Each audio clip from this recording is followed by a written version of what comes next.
Yoski, I did the craziest things. You don't I understand. know, I Last night, know, I know, I know, I know, I no, know. but like I learned discipline. Like I actually like. Okay, Hill, you start. You start. Gilal, this is the right thing. Beautiful. I'm so happy. Yeah, I know. All right, here we go. Let me just turn the screen over. See it bigger. Oh wait, no. Okay. למען אשר יביאו בני ישראל את זבחיהם. The Israelites should bring their feast offerings to God. Leviticus 17:5. Is that what it says? I don't know. All right, cool. Wait. Do I keep reading? לא, תגיד משהו. Ah, okay. As so wow, it's good to see you guys. Um, I recently learned last night that it doesn't matter how tired I get. I thought like after like I went through some things, some struggles that I could go through so much more because I mean from the past month I learned a lot of discipline and how to be, on time and like that your word is very, very important to keep your word. And my uncle tells me to be on time at 7 at work. I asked him yesterday if I could be there at 8 instead. He said okay, because I have to go to Jerusalem and we're already towards the end of the remodeling. And it took me like an hour and a half to go to Jerusalem on the way, or 2 hours actually, because there was some problems, whatever. And then on the way back, I slept in Jerusalem spontaneously. There were no more buses. Slept in Jerusalem, and then I came back in the morning Hillel. very, very early. Thank you, Hillel. I'm just going to read the first paragraph there. God gave Moses further instructions regarding sacrifices, stipulating that they may be offered up only in the tabernacle or in its successor, the Holy Temple. So this time I was able to actually look over it beforehand. Yes, for the advice. Great idea. I want to further that idea because I know what I want to accomplish now for myself. Not for other people. I can hear what other people say, but I know what I want to accomplish in what I read. So I'm going to wait till we get into it a little bit. Well, what's the idea of giving a sacrifice? Why would I give a sacrifice? Why would I give a carbon? And it's so different in English or in Hebrew, right? Because in English it's a sacrifice. In Hebrew, carbon. It's a total different word. Like almost the opposite. It might even be opposite words. What's up, Morty? Good to see you. Hello. I'm happy to hear that. Happy to hear that you're consistent, and also very happy to hear that you want to, put in that request.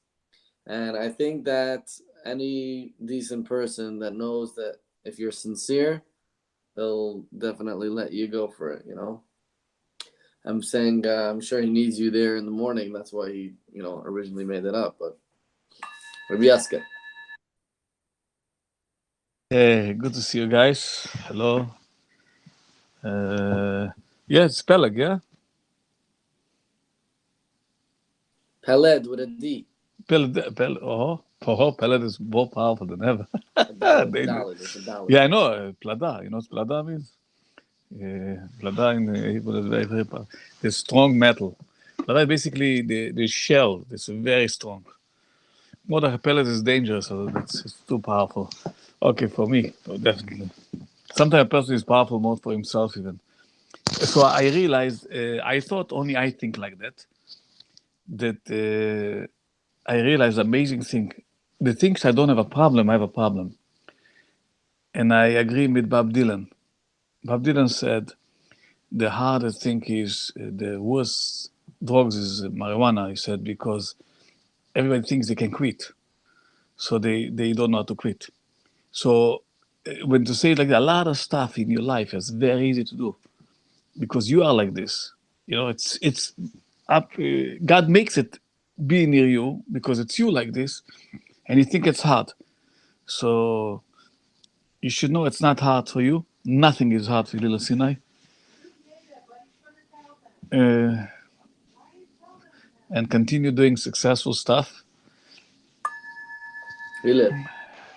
Amen. Okay, so do I read Isaac? Say yes or no. I do? Okay. The answer is that sacrifices please God. The one before that. The one before that. Oh The shoot. offering. Offering up. Offering up animal sacrifices to God seems to go against the Torah's respect for animal life. Even with regard to non animal sacrifices, why would God ask us to take valuable property and burn it up for no apparent benefit? Furthermore, of all God's commandments, why does the Torah, oh God, it's blurry, hold on, I'm shaking on the bus. Why does the Torah refer only to sacrifices as being pleasing to God? Surely it pleases God when we perform any of his commandments. Right, because God wants us to feel like we're doing something instead of, I feel like, God, just like we're praying right now, just like, you do anything, you give little kids a little job, to do something small. They feel like they did something, that they feel like they accomplished something. I feel like these sacrifices are like, you sinned, now you give a Koban, what's it called? Shit, I don't even know. But anyways, like you give like a certain korban to feel like you did this, now you have to do this, and now this is because this is what God said to do. Okay, I'm gonna wait till my next turn to say what I want to say. So that's a good point. What you said, but I got some complaints against that. So first of all, is the idea where he says about, it seems to go against Torah's respect for animal life. The Torah has respect for animal life, and I thought about it, and I'm like, very like yeah, I really care for the animals, but the Torah is also very sensitive to the animals, and we still give carbonates, we still shecht animals, we still eat meat, we still eat fish, we still eat all that stuff. And then I realized I'm not as sensitive as I would like to be, but like I feel like apologetic till now, but I don't feel so. Anyways, that was my first thought, and after still formulate, I can't like express myself so well on that one. But basically, this is not even talking about when someone did something wrong. It's not a carbon when someone did something wrong. You're just giving a carbon to Hashem, right? Because it's different. There's some things that you do. If someone did something wrong, so then he does a carbon. That's like make up for what he did something wrong. Which I think I understand that one because you spent money, you worked very hard, you have money that you worked on, and to make up for what you kind of messed up. So all right, so you give from what you worked really hard on. I got that, but like for no reason to just burn up a carbon to Hashem, I think that's what we're talking about. Rabbi Yaska. I will share with you something. You know the guy Kiss, the famous musician Kiss from the, he's an Israeli guy officially. The guy, he's from Haifa. It's a whole story. Speaks Hebrew. He's the businessman of the whole thing, or the musicians. He's the head guy. Forgot the name. Basically, I can kind of the name. My wife knows the name. It's Hashgacha Protest. I want to tell something very interesting. So he wrote in every the tours when he makes travels over. He wrote down that one of the things they had to make the stage because they jump a lot. They have to make it very very strong. He wrote also they should have M&M candies ready for them with add the yellow ones. And everybody was thinking, and everybody was crazy all the time when they otherwise they're not performing. If they don't have everything perfect, they don't perform. Years later, people asked the guy in an interview, why did you all the time write the M&M? He said, listen, I know one thing. When I look at the M&M candies, I know it's very hard to take out all the yellow ones. When I see people take out all the yellow ones, I know for sure the stage is good. They take care of the details. Probably they're gonna make sure. So if this we are crazy so much, the candies, so they must do everything perfect. So I know when I used to look at the M&M, I know the stage is all right. So God also makes us do things. He knows we should be all right. We are with Him all the way. I like it.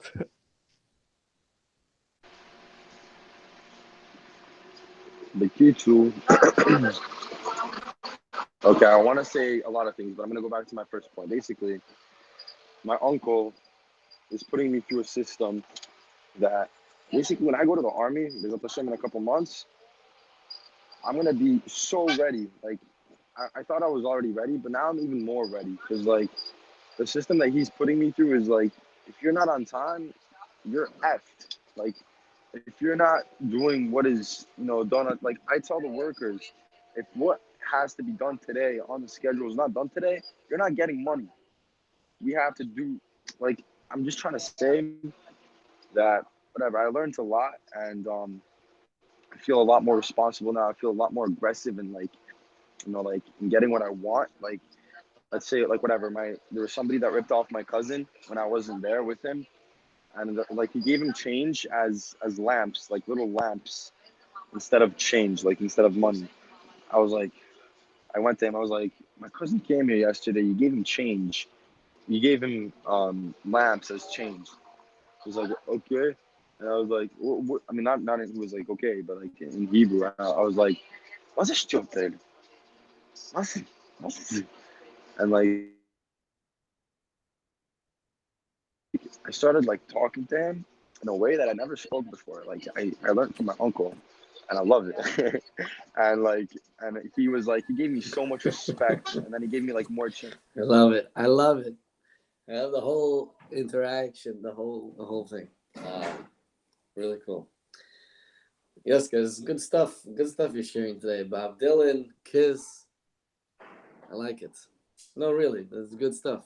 I mean, now that I'm saying that, I'm wondering who's the next artist you're gonna quote. Oh, I'm gonna have to go get my baby. Hold on. Let me see. Okay, so far so good. Let's see. The answer is that sacrifices please God in the purest way precisely because the only possible reason for offering them up is in order to fulfill his will. Unlike other commandments, there is no possible ulterior motive for sacrifices. Since they fly blatantly in the face of logic, no self-interest can be involved. Clearly, this is a much greater state of self-nullification than that required to fulfill any of the Torah's other commandments. So the idea is that there's no real reason for it. And because there's no reason, and Hashem's just asking it of us, so that's why it's such a big deal. Okay, I'm going to pass her. Yes, I'm going to go get my kid. So good to see you, Hillel. Wow. Baruch Hashem. I'm so happy that you hold on. And I hope you continue doing the right things because that's the way God wants you. He brought you in a good position. That's why you chose to have an uncle like this. If you go deep in the situation with the relation with God, everything in your life you chose. You sat together with God, me and you and God, and all our friends together, and Hillel gave his life story, how it's going to happen. So I think you did a good job. You traveled all over, you're everywhere in no time, but you're quick. Thank God. I'm so happy to see you that you are in with your uncle, and I wish you to continue doing the right things. Not to be pressured, because this is your nature. This is you, basically. So I also start to be a little bit serious about relation with God, also to keep things, to be serious in relation with God. I also start to realize that very interesting. I was very very rough sometimes. Rough. I don't know if I'm rough or basically I like to be on top of situations, and I think I'm getting back to it. To be also responsible. So the army, basically, in the army, that, like Hillel said, you're ready for the army. You're in the army already of Hashem, and you're doing very well. Hello. Okay, so like this, guys. I'm just gonna say it like this, straight up. I honestly feel like I can do anything, anything, and like I mean anything. I feel it started when I was in Jets, and I wanted to go see a person that I, to keep it appropriate, really really loved, and she was far away, and whatever, like a girl, whatever. My ex-girlfriend, like I wanted to see her so badly, and she was so far, right, and everything, and everybody was telling me not to go, and I didn't have my GED yet, and I had to get it within a week because I already booked the flight.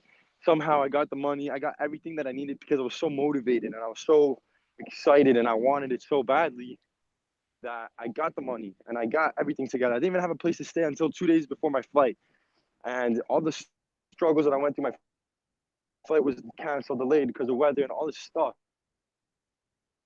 And basically, until I finally got to New York, and then I had, everything to do, everything that I had to do in New York, working in cash events, not having a place to sleep, barely eating, and then Fala actually helped me with eating, afterwards, after a couple of weeks that I was there, which was awesome. You just get by. But anyways, the point is, what I'm trying to say is, like, right now I'm literally working so hard, like I never worked before, and 13-hour days physically, and it's really hard. And then doing other things, like you feel like you can't do anything anymore, but I push myself more, and I open myself to new things, and I can't believe that I can do it, and I Wow. literally feel like I can do anything. I got so caught up in what you were saying and wasn't paying attention to the time. That was very good. I also believe that. I also believe you can do anything. I need to take your attitude. I need to learn from it. I also need to feel like I could do anything. Anything. Ezo Gibar Kovish Yitzhak. Who is mighty? He who conquers his inclination. So yeah, I would definitely appreciate that in myself as well. So thanks for sharing and keep on going.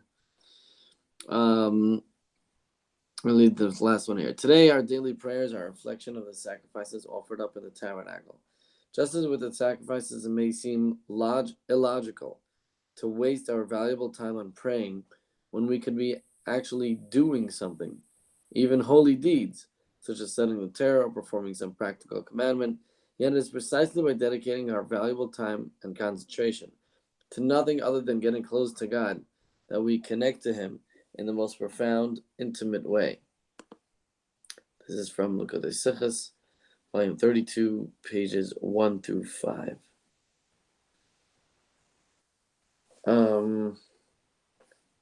Very powerful, very amazing. I have what to say. Rabbi Yaska, go ahead.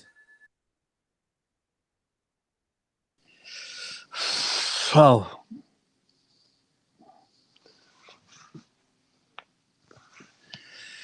Oh, a lot of things in my mind. Basically,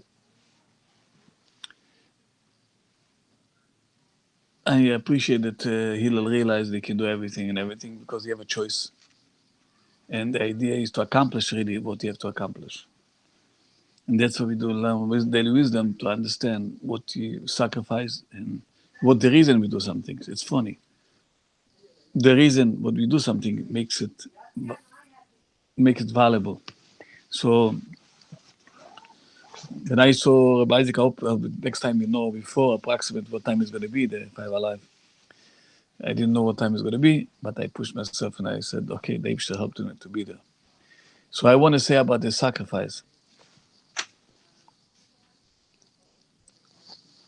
The sacrifice, something I hear in my lip.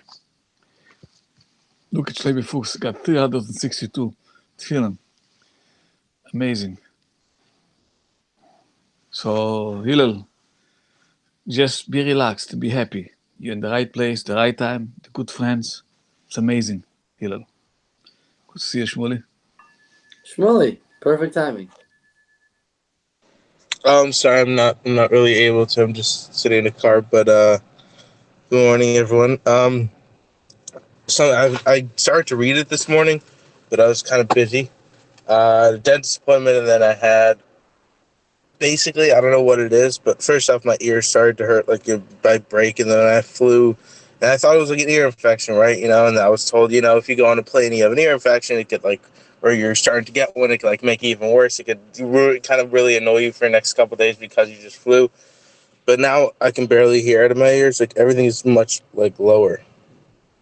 Yeah, it's really annoying, and yeah, no. So I'm just sitting here. Maybe go to the doctor, maybe not. I don't know whether they're available or not. It's whatever. It's complicated.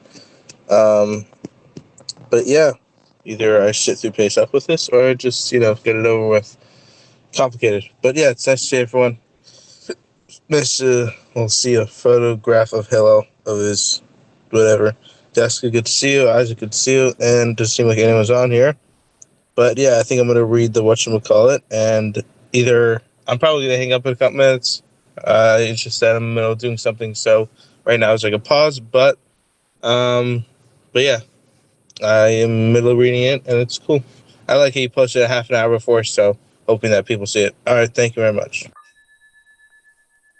Hillel. So guys, I was in the middle of saying that I feel like life is all about just accomplishing things. That's what life is about. Like we're here, gotta accomplish our missions. Like whether it's going to the store and getting a can of Coke or doing whatever it is you want to do. And I'm honestly really thankful for my uncle for doing this. Like it's my choice to work this hard. I didn't have to like ask him. I want to come work with you guys, and I'm willing to do whatever it's gonna take. Like I didn't know it's gonna be this hard, but I knew it's gonna be hard, but like not this hard.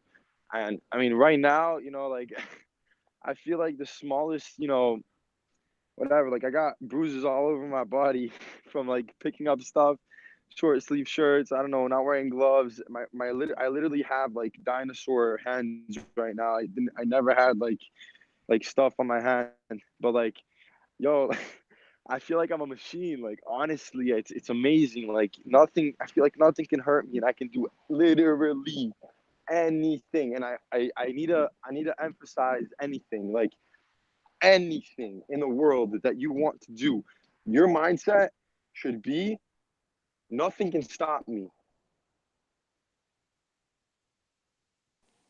Nothing. You're scared, nothing. And when Well, you have that well mindset, said, you Hillel, can as accomplish the world. always. Good stuff. Rabbi Yeska, I appreciate everything you're saying. Really amazing. Keep it going. If you see that little piece on your earphones, if you just slide it down, it won't have to be on your face. A little piece over there on top, yeah, you could just slide it down. That piece, there's a little piece over there. Yeah, yeah, see? Then you have more space. You can breathe. Or you can slide it up if you want. Yeah. Oh, I can breathe better now because I know, like the M&Ms. If that's good, that means you want to say something good. Anyways, Shalom, good to see you. Shkoyach for joining. And Hell, you're saying absolutely amazing things. I'm sure you have already, but if you might have forgot, definitely tell your uncle that you appreciate it, that you're gaining from it, and that you appreciate that he's pushing you and putting you in a position of success. So that's really amazing. Obviously, you got to thank Hashem. Basically, I found that whenever I want to daven, I find a lot of other very holy things to do. So this daily wisdom really does relate to me, trying to figure out how to apply it. Rabbi Yaska. Okay, I feel so bad I didn't read the Daily Wisdom, but but I know about the Korbonis. It's funny. A zevach in Hebrew calls like a zevach means it's funny. It's a spread out. Basically, all the words means the same thing. Like zevach means I will say because Hillel is here. I will say like shochat means shetach to expand. Zevach is so what I want to say, that everything we expand. Oh, now we are speaking now. What we learn Torah now. What we are doing now. Why speak about daily wisdom? Good Rabbi Feinstein, very good to see you. Shalom also Schwarzberg, very nice. So I'm very excited about the idea. What's in the Korbonis? What we're talking about now? And I realize this conversation is reality. It's funny because it's in the body that we speak. And we make it reality. That's when we are making the reality. So whatever you do, it becomes reality. So the whole idea of Torah, it's real. God is real. They make it reality. But I think it's funny about God that He wants you to do the impossible. Shalom.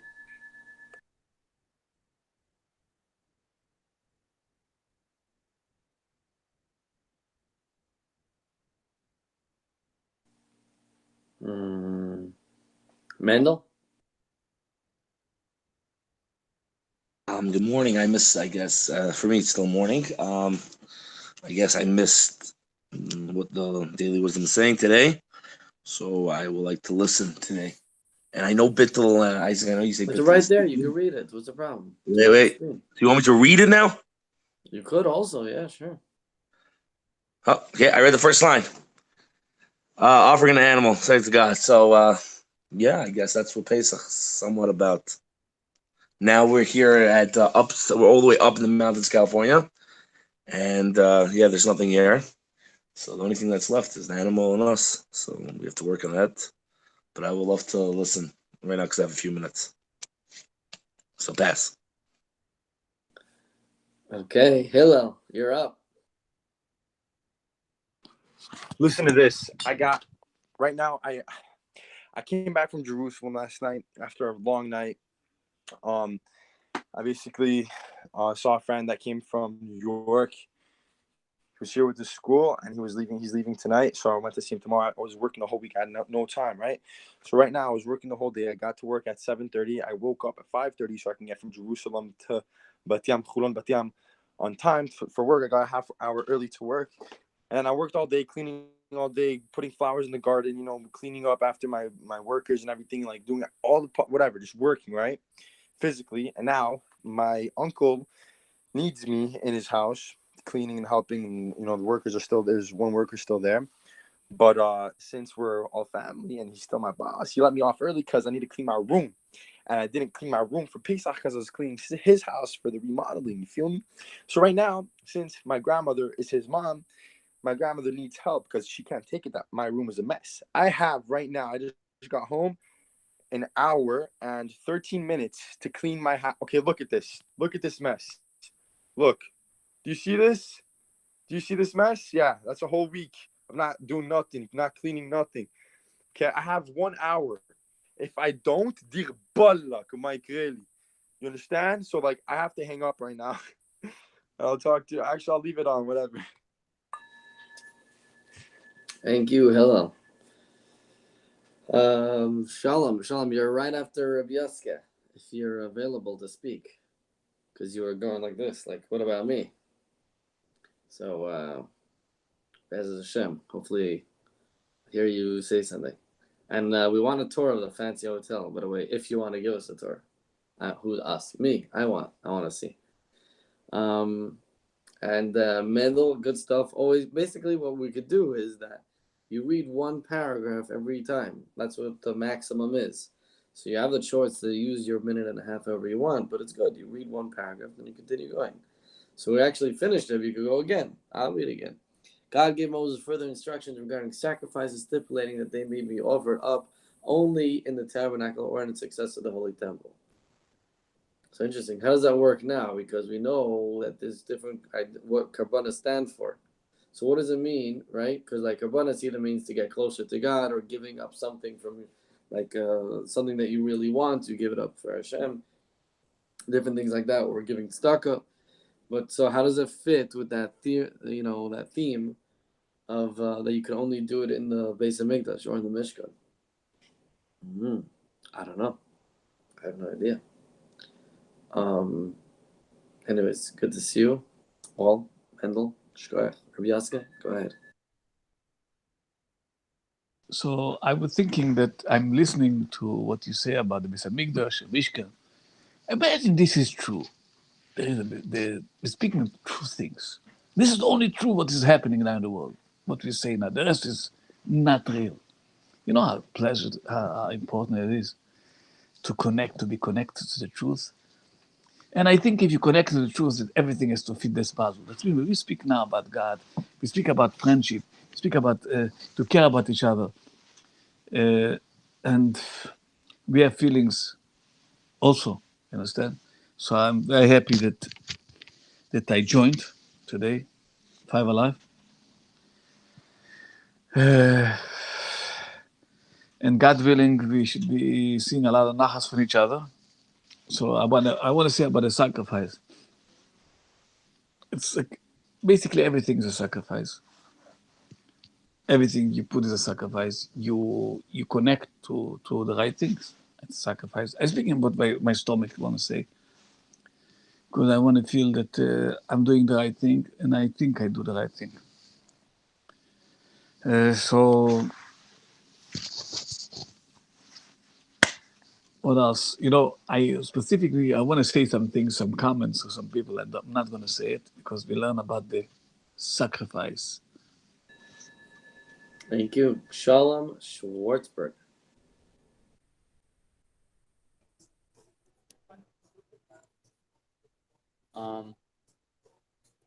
Yeah, I'm just gonna make this quick. Oh wait. Basically, I can't show you around during FiveAlive hours because I'm working all the time. Just taking a breakfast break, and also there's not much to see. It's not very fancy. Oh, wait a second. And here's Rafi. We're on a breakfast date together. Yeah. We're not like whatever. It's situations and situations, but yeah. Rafi just said good morning. Rabiaska, to you specifically. All right, that's all I have to say. Thank you, Shalom. Mendel. Again, I want to ask. Basically, this morning, I'm sitting with Rabbi Minkus from Santa Monica, associate up in his camp, and he mentioned that right now there's a petition everyone's signing, the Rebbe's Mashiach, Rabbi Wolf, I believe. So I want to ask, what is the point of everyone every time, or every person making his own petition having a goal? What does it accomplish every time when the same? I mean, you're getting new people to sign, but you feel like you're signing again and again and again. You signed it once, you signed it twice, you know the facts, and move on. Why does everyone keep on bringing it up and everyone resigns?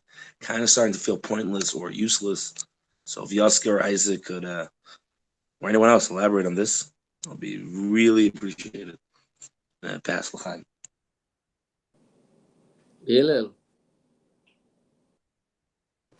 Bekitsu. So if you want to do something, and all right, Blizz just texted me, yo. Blizz texted me when I got off work. He's like, yeah, no, man.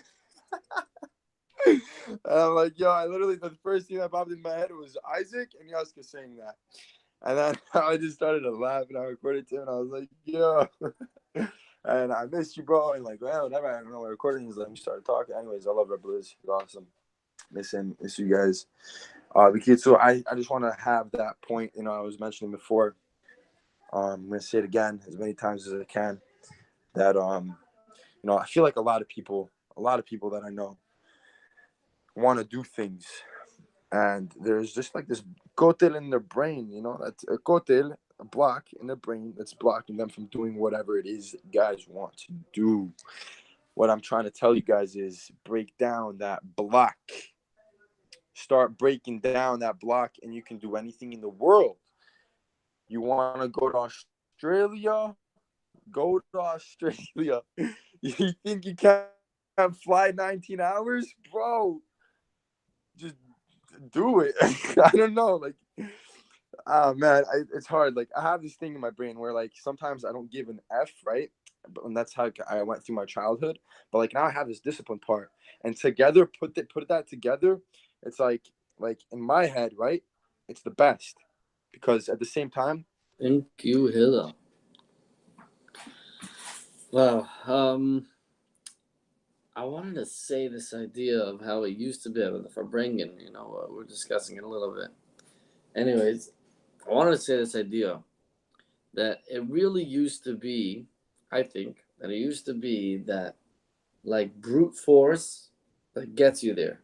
And it was a real method, like real escafio, like really you just push yourself and, break through that kotel or something like that.